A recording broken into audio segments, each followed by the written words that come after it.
Hvis investering lyder kompliceret, risikabelt eller kun for rige mennesker, så er den her video til dig.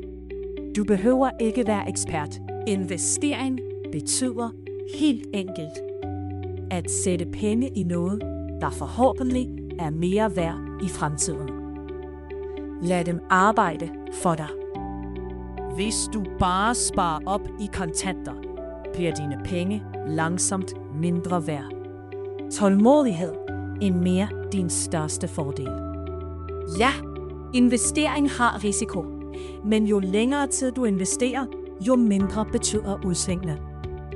For de fleste danskere er Nordnet et af de nemmeste steder at starte. Det er en investeringsplatform, hvor du selv kan styre. Månedsopsparing er perfekt for begyndere. Du vælger et beløb, for eksempel 500 eller 1000 kroner, og investerer automatisk hver måned. Aktiesparekontoen, også kaldet ASK, er en særlig konto med lavere skat. Perfekt til ETF'er og langsigtet investering. Hvis du er ny, er brede fonde og ETF'er gode steder at starte. De spreder din risiko over mange virksomheder. 1. Start nu. Ikke perfekt. 2.